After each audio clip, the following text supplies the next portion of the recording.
사랑하는 새벽나라 친구 여러분 안녕하세요. 여러분들과 함께 수요일 말씀을 묵상할 노희태 목사입니다. 모든 숙제에는 제출하는 날짜가 있습니다.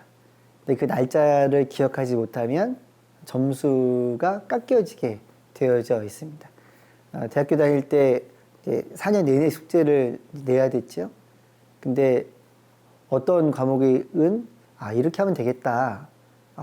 그럼 뭐 좀 쉬어도 되겠네? 그렇게 하고 있다가 내야 되는 날을 놓칠 때가 있어요.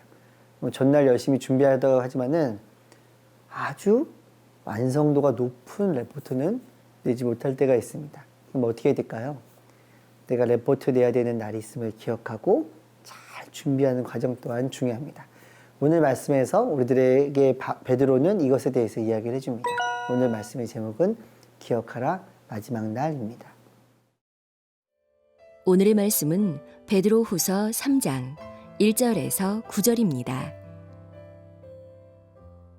사랑하는 사람들이여, 이것은 이제 내가 여러분에게 두 번째 쓰는 편지입니다. 나는 이 두 편지로 여러분의 진실한 마음을 일깨워 생각나게 하므로 거룩한 예언자들이 미리 예언한 말씀들과 주 되신 구주께서 여러분의 사도들을 통해 주신 계명을 기억하게 하려고 합니다. 무엇보다도 여러분은 이것을 알아야 합니다. 마지막 때 조롱하는 사람들이 나타나 자기 정욕을 따라 행하고 조롱하며 말하기를 그가 재림하신다는 약속이 어디 있느냐? 조상들이 잠든 이래로 만물이 처음 창조될 때와 똑같이 이렇게 그대로 있다 라고 할 것입니다. 그들은 하늘이 하나님의 말씀으로 인해 옛적부터 있었고 땅이 물에서 나와 물로서 형성된 것과 그때 물이 넘침으로 세상이 멸망한 것을 일부러 잊으려 합니다. 그러나 현재의 하늘과 땅은 동일한 말씀에 의해 간수돼 경건하지 않은 사람들의 심판과 멸망의 날까지 보존될 것입니다. 그러나 사랑하는 사람들이여, 이 한 가지를 잊지 마십시오. 주께는 하루가 1000년 같고 1000년이 하루 같습니다. 약속하신 주께서는 어떤 사람들이 더디다고 생각하는 것처럼 더딘 분이 아닙니다. 오히려 여러분을 위해 아무도 멸망하지 않고 모두 회개에 이르기를 바라십니다. 바울은 본인이 편지를 쓰고 있다라고 이야기를 합니다. 대상은 누구냐면 소아시아 교회들에게 그 편지를 쓰고 있습니다. 지금은 그 신학이라는 학문이 굉장히 발전을 많이 했습니다. 예수님이 돌아가시고 또 부활하시고 다시 오시겠다고 하시고 승천하셨잖아요. 근데 그때는 사람들이 그 신학이 많이 발전할 수가 없었겠죠. 그러니까는 예수님과 함께 지내고 또 예수님께로부터 사도로 사명을 받았던 사람들이 지속적으로 사람들한테 이야기를 해줍니다. 특별히 그때에 사람들을 가장 많이 공격했던 그 신학의 한 종류가 종말론이었어요. 그러니까 어떻게 예수님이 신이라고 하더라도 어떻게 다시 올 수 있느냐? 사람으로 태어났다가 어떻게 다시 올 수 있느냐? 이런 얘기가 많이 있었던 것 같아요. 근데 이렇게 말하는 사람들을 향해서 사람들은 자꾸 유혹을 당하고 넘어가는 거죠. 그러니까는 그 베드로는 너희들이 정말 조심해야 된다. 그렇게 하기 위해서는 이것을 반드시 알고 있어야 돼. 그래서 이것을 2절 말씀에서 말해주고 있습니다.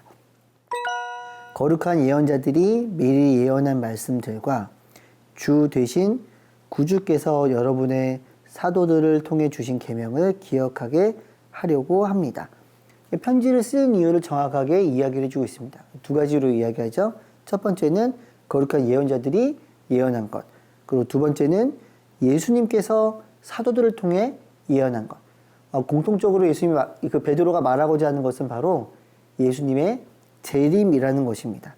그런데 사람들이 이야기한다라는 거예요. 그리고 사람들이 나올 거라는 거예요. 그럼 어떤 사람들이 와서 어떤 이야기를 하느냐? 계속해서 나온 사람들 바로 종말에 대해서 옳지 않고 그것은 없다라고 말하는 사람들이 나온다라는 거예요. 그럼 그 사람들이 어떤 이야기를 하느냐? 뒤에 보면 그가 재림한다는 약속이 어디 있느냐? 이렇게 물어본다고 오늘 성경 본문에서 이야기를 해주고 있다는 거예요.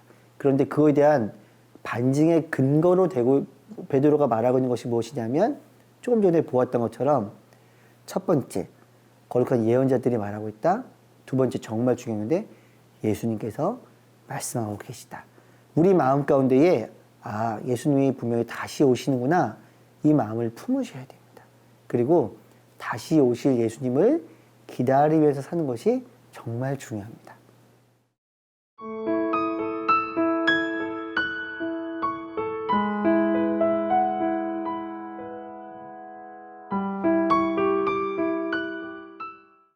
예수님이 다시 오신다라는 것을 믿지 않았던 사람들이 조롱하면서 이야기를 했다라고 성경에 적혀 있습니다. 그 중에 첫 번째 본문에서 다뤘던 것은 그런 게 어디 적혀 있냐, 이렇게 얘기를 했습니다.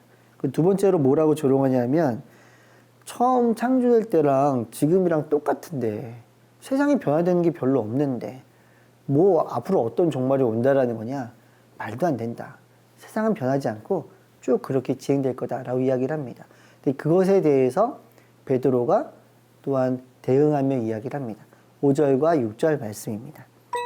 그들은 하늘이 하나님의 말씀으로 인해 옛적부터 있었고 땅이 물에서 나와 물로써 형성된 것과 그때 물이 넘침으로 세상이 멸망한 것을 일부러 잊으려 합니다. 사람들은 알고 있었습니다. 태초부터 지금까지 똑같이, 이 사람들이 대부분 유대인들이 말하는 거니까요. 하나님은 인정했던 사람들이에요. 변화가 없다. 근데 지금 베드로는 무엇이라고 이야기하냐면 첫 번째, 너희가 말하는 창조주, 그분께서 이 땅을 지으셨다. 이 두 번째 게 굉장히 중요한데요. 제가 읽었던 6절 말씀에서는 무슨 이야기가 적혀져 있는 거냐면 그분이 죄악된 세상, 그 세상을 멸하시기 위해서 노아를 부르셨고 방주를 지으셨고 그 위에 물로써 심판하셨다. 하나님께서는 그냥 계시는 분이 아니라 인간의 심판의 역사, 그리고 인간의 구원의 역사 가운데 개입하시는 분임을 베드로가 지금 이야기를 해주고 있습니다. 이것이 왜 중요하냐? 사람들은 자기의 탐욕과 욕망에 의해서 세상은 변하지 않으니까 그냥 나는 나의 만족만으로 살아간다고 얘기하는데 그렇지 않고 반드시 심판이 있고 그리고 구원이 있다. 예수를 믿어야만 한다. 다시 오실 예수님을 기다려야 한다. 그럼 기다리면서 우리가 해야 되는 것은 무엇일까요? 9절 말씀에 적혀 있어요. 하나님께서는 반드시 오십니다. 우리는 회개하며 또 내 삶이 더욱더 예수 그리스도를 닮아가고 하나님의 성품, 하나님의 형상을 회복하는 일에 열심으로 살아가야 됨을 이야기해 주고 있습니다. 여러분들은 무엇을 회개하고 하나님의 성품을 어떤 모습으로 닮아가기를 소망하십니까? 그러한 하루를 살아가기를 축복합니다. 기도하겠습니다. 하나님은 예수님을 보내셨고 예수님은 부활하셨고 그리고 예수님 다시 오실 것을 우리는 믿습니다. 또 그 하나님의 은혜에 동참하기 위해 사람들에게 하나님의 형상을 우리의 삶을 통해 보여줄 수 있는 그 바로 종말을 기다리고 사람들에게 종말을 알려주는 삶을 살아갈 수 있도록 인도하여 주옵소서. 예수님의 이름으로 기도드렸습니다. 아멘.